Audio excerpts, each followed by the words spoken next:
Ya, pemirsa, dalam program Rakyat Bersuara yang dipandu Aiman Wicaksono, relawan Jokowi Lovers Krisyanto Yenoni menyebut Presiden ke-7 Republik Indonesia tersebut sebagai presiden terbaik sepanjang masa. Ya, hal ini pun dibantah oleh ekonom Iksanuddin Nursi hingga menimbulkan perdebatan panas.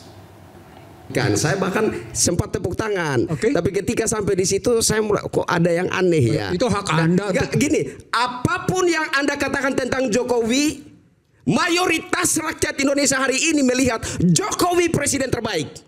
Itu fakta. Itu fakta. Kecuali rakyat golongan 14%, rakyat golongan 24%. Silakan. Tapi mayoritas rakyat melihat Jokowi presiden terbaik. Itu fakta. Saya punya tesis kita harus begini. jujur dengan fakta itu. Itu kan fakta rumusan pikiran Anda. Ya. Rumus fakta pikiran orang-orang di sini aja nggak seperti itu. Fakta yang mana?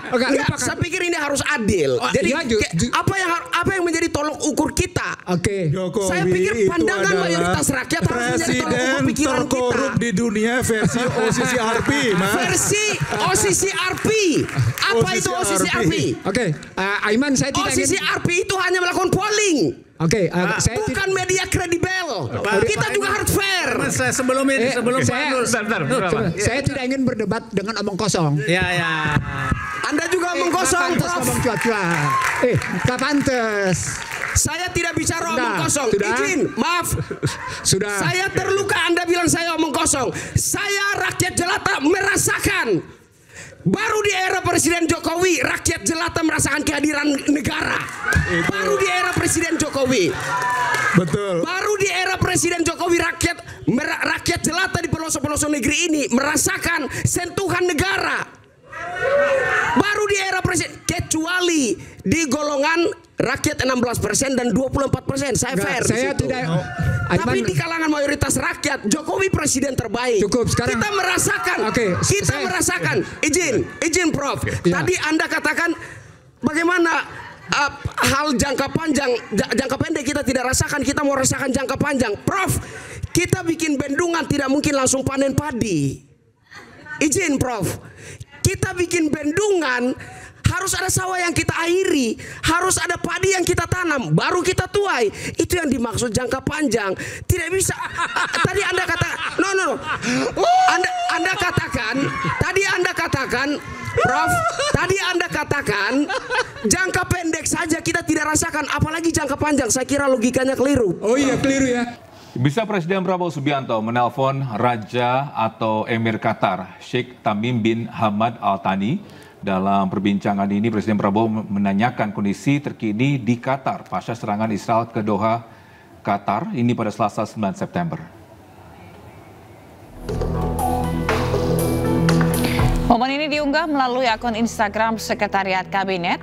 Indonesia menegaskan kembali solidaritasnya terhadap pemerintah dan rakyat Qatar, serta menekankan komitmennya untuk mendukung semua upaya diplomatis untuk mencapai penyelesaian adil, komprehensif, dan perdamaian berkelanjutan di Timur Tengah di bawah solusi dua negara.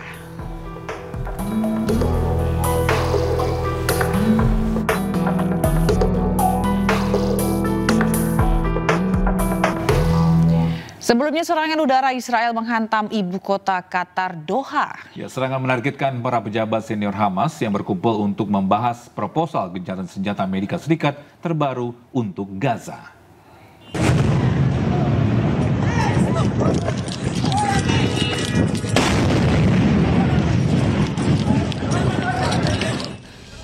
Ledakan terdengar di Doha, Qatar. Menurut media setempat, sekitar 15 jet tempur melancarkan 12 serangan udara. Serangan menghantam bangunan tempat tinggal. Militer Israel menginformasi bahwa mereka melakukan serangan itu dan menyatakan mereka menargetkan kepemimpinan senior Hamas. Qatar pun bersiap melancarkan serangan balasan lantaran serangan Israel ini melanggar hukum internasional. تجاوز ليس القوانين الدولية فحسب بل المعايير الأخلاقية.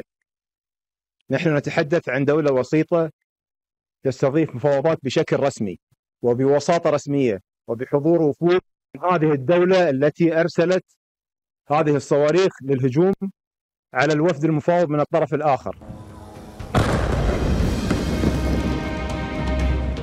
Bukan kali ini saja, Israel telah berulang kali melanggar hukum internasional dengan terus menyerang Gaza, Palestina. Targetnya pun bukanlah militer melainkan sipil. Ironisnya, hingga kini belum ada sanksi atau hukuman bagi Israel. Presiden Prabowo pun ikut menyoroti maraknya pelanggaran hukum internasional dalam pertemuan dengan pimpinan negara anggota BRICS. Bahkan Prabowo terang-terangan menyebut negara berkuasa mengintimidasi negara lemah. In this present world of uncertainty, of double and even triple standards, where international law is being daily ignored, where might makes right, where little countries with less power are being intimidated, threatened, bullied, where trade and finance become weapon. We consider now this is the time that BRICS must continue to evolve. Saat ini Israel terus menyerang Gaza tanpa henti. Mereka juga mengeluarkan selebaran evakuasi bagi 1 jiwa warga Gaza, Palestina. Padahal saat ini tidak ada tempat aman dari serangan tentara Zionis Israel. Bisa kecaman dunia terhadap Israel makin menggema usai Israel menyerang Qatar. Presiden Amerika Serikat Donald Trump memperingatkan konsekuensi serius ke Tel Aviv atas serangannya ke Qatar.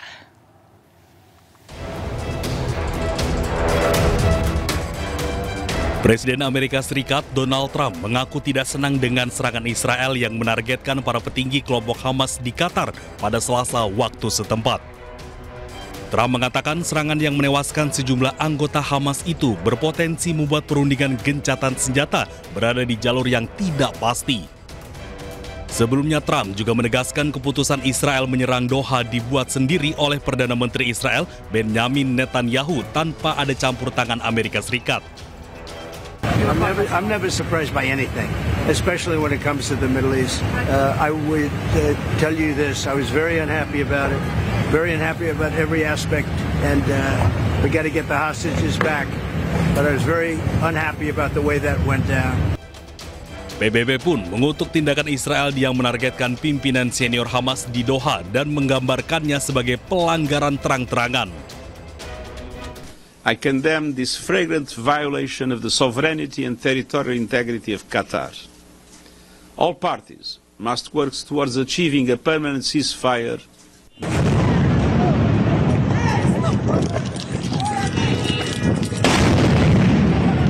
Sebelumnya, serangan udara Israel menghantam ibu kota Qatar, Doha, pada hari Selasa waktu setempat.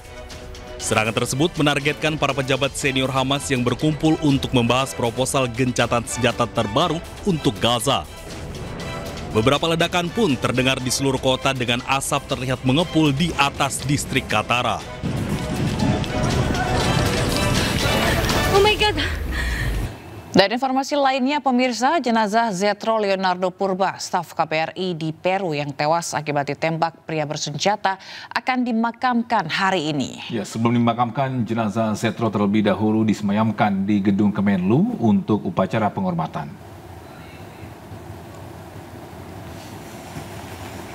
Ya, bisa suasana duka masih menyelimuti rumah duka Sentosa RSPAD Gatot Subroto, tempat jenazah Zetro disemayamkan. Sebelum disemayamkan, jenazah almarhum dibawa ke gedung Kementerian Luar Negeri untuk upacara penghormatan terakhir sebagai bentuk penghargaan negara atas jasa dan pengabdiannya. Zetro Leonardo Purba meninggal dunia usai ditembak pria bersenjata pada Sabtu September lalu di distrik Lince, Kota Lima, Peru.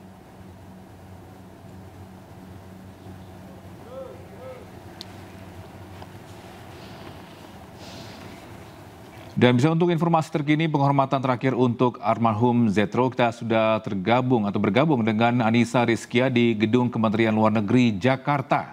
Baik, Anissa, apakah upacara penghormatan terakhir ini sudah dimulai di sana? Ya, Zila dan juga Togi, hari ini akan dilaksanakan yaitu upacara penghormatan terakhir kepada almarhum Zetro Leonardo Purba di kantor Kementerian Luar Negeri. Sejak pagi tadi sejumlah persiapan tengah dilakukan, termasuk pengamanan yang cukup ketat. Awak media pun juga saat ini masih menantikan kami bisa masuk dan mengambil gambar di area dalam kantor Kementerian Luar Negeri. Dijadwalkan memang sekitar pukul 10 pagi tadi upacara penghormatan terakhir ini dimulai, namun pihak keluarga meminta kepada pihak Kementerian Luar Negeri untuk mengadakan upacara tutup peti terlebih dahulu, dan rencananya upacara penghormatan terakhir kepada almarhum Zetro ini akan dimulai pukul 10:30 siang. Sejumlah karyawan, pegawai dari Kementerian Luar Negeri saat ini sudah mulai beranjak keluar dari gedung utama menuju ke gedung Pancasila, yaitu jaraknya sekitar 100 meter dari tempat saya melaporkan saat ini, Zila dan juga Togi. Karena sesaat lagi kita akan bersama-sama mengikuti prosesi jalannya upacara penghormatan terakhir untuk almarhum Zetro Leonardo Purba. Kiprahnya menjadi diplomat muda, yaitu kurang lebih 5 bulan di Peru. Ini menjadi staf Kedutaan Besar Republik Indonesia 5. Dan ia ditembak oleh orang tak dikenal yang mengakibatkan meninggal dunia. Hingga kini pengusutan pun juga terus dilakukan terkait kasus penembakan yang menimpa almarhum Zetro ini. Otoritas Peru kini telah melakukan sejumlah penyelidikan begitu mengenai penembakan yang terjadi pada Senin malam, yaitu tanggal 1 September 2025 lalu, di mana sejumlah bukti-bukti dan juga CCTV tengah dilakukan pendalaman lebih lanjut begitu, untuk nantinya dari pihak Peru pun juga akan mengumumkan begitu siapakah dalang dari kejadian yang menimpa almarhum Zetro ini. Hingga kini memang dari pihak kepolisian dan juga kejaksaan memberikan pengamanan ekstra kepada keluarga almarhum Zetro, termasuk istri dan juga ketiga anaknya. Dan informasi yang kami dapatkan, pihak keluarga Zetro baru saja tiba di gedung ataupun di kantor Kementerian Luar Negeri. Itu artinya sesaat lagi upacara penghormatan terakhir yang akan kami berikan untuk almarhum Zetro akan dimulai, Zila dan juga Togi. Untuk rencananya setelah upacara penghormatan terakhir diberikan oleh seluruh keluarga besar dari Kementerian Luar Negeri, akan dilanjutkan yaitu prosesi pemulasaran di TPU Sarimulya, Kelurahan Babakan, Kecamatan Setu, Tangerang Selatan, yang berjarak sekitar 39 km dari tempat saya melaporkan, dengan menempuh waktu sekitar 1 jam lebih 15 menit. Hingga kini memang sejumlah pegawai masih terus beranjak begitu dari gedung utama menuju ke gedung Pancasila. Mereka secara bersama-sama tentunya akan mengikuti prosesi dari penghormatan terakhir yang akan diberikan untuk almarhum Zetro. Tidak hanya pegawai Kementerian Luar Negeri yang akan bergabung, namun juga akan ada perwakilan dari Kedubes Peru di Jakarta yang akan turut serta dalam prosesi penghormatan terakhir untuk Zetro. Saya kembalikan kepada Anda, Zila dan juga Togi. Baik, terima kasih Anissa Rizkia atas laporan Anda langsung dari Gedung Kemenlu Jakarta. Selamat bertugas kembali.